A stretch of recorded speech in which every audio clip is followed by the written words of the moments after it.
This piece of equipment you see before you is the Benchmade SOCP Dagger. It was designed by Greg Thompson, and SOCP stands for Special Operations Combatives Program. That is the hand-to-hand combat program that is taught to the U.S. Special Forces, which was created by Greg Thompson, who also designed this piece of equipment to kind of go along with what he teaches the soldiers. Now the total length of the dagger, you see it is a one-piece solid, solid metal design. The total length is 7 1/4 inches, and the length of the blade itself is 3 1/4 inches. The weight is only 2.2 ounces, and then the sheath is another ounce. So the whole system together, 3.2 ounces. It's actually lighter than most people's folding EDC knife, which I think was his intention. He tried to design and pretty much succeeded in designing something that's incredibly easy to carry and lightweight. Obviously soldiers have a lot of other things to carry, and it is meant as a neck knife, but it can also serve as a boot knife or belt carry in the pocket, however you choose to carry it. It's very flexible. Alright, and here you see the dagger itself. It is fairly thick, okay, which is good. Very durable. See, it does have texturing right there, and also it has texturing at the end right here, thinking that you're going to cap it with your thumb, so that's a very good idea there. All right, now as I said, the blade itself is 3 1/4 inches, but it's only sharpened. You can see the sharpened part. It's only this last from here to the tip. That's what's sharpened. It is double-edged, and this part right here is not sharpened. All right. So it is specialized mainly for the thrusting application. Right, and you see the Benchmade butterfly symbol there, and it has this ring which reminds me of a karambit. Very unique. The purpose of the ring is it helps in retention, because the handle is pretty small by necessity, so you can actually carry it easier. All right, so the ring helps in retention, and it also helps in deploying the blade. Now, let me show you in the sheath.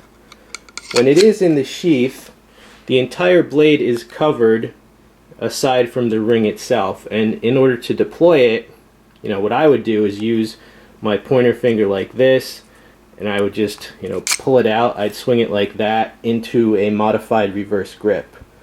You see, I am holding it at an angle, because in order to keep your finger in the ring, you can't just hold it at a 90-degree, because it's awkward. You can't close your fist like that. So if you want to use the ring, you end up holding it at an angle, which is fine. It's still perfectly usable that way.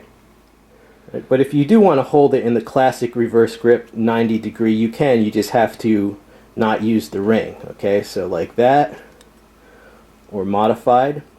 And you can also use it more conventionally. You see that finger groove right there can be held in this fashion, like that, or it can be held in modified saber, where it's like that through the ribs. So a very flexible piece of gear.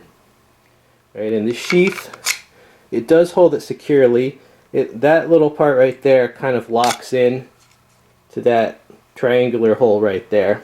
All right, so it does hold it in very securely, and you can see the sheath. It has the eyelets here, so it is meant to be a neck knife.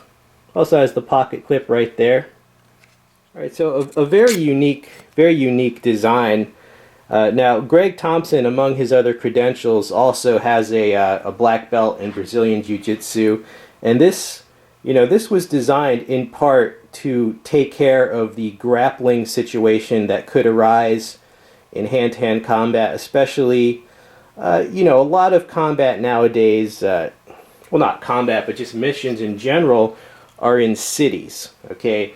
If you're walking down a dark alley and someone just jumps on you, okay, this type of thing is something you would use to get them off you, right? Because if there's a grappling situation, most likely the enemy is pretty much trying to take you hostage, okay? Because wouldn't they just shoot you? You know, if they got the drop on you, they would just shoot you if they wanted you dead, okay? So this is to prevent you from getting taken hostage, getting interrogated, nasty stuff like that. Alright, so overall, this is a very effective design because the slimness, the ease of carry, and the use of that ring for, it makes deployment and retention much easier, which I'm sure that's exactly what he intended. And even though it is slim and light, the thickness and durability being a one-piece design, it's just a very well thought out design, as you would expect from that designer. And Benchmade has done a very good job in producing it. I was not able to find any sort of trouble with fit, finish, or anything. It pretty much, the one I got was perfect. And this would be very easy for neck carry. I personally have never carried a knife around my neck, but you could have this in your boot, on your belt, or wherever. I know many soldiers do carry a neck knife, and it makes more sense for them too, because they don't have to hide it under a shirt, so they can deploy their neck knife easier. If you do need something like this, which was meant as a specialized thrusting weapon to quickly put an end to any sort of grappling situation that might happen in hand-to-hand combat, if you are a soldier, you know, this would be a very nice piece of equipment. And I hope you enjoyed this knife review. Stay tuned for many more. I am out of here, dudes. Peace out.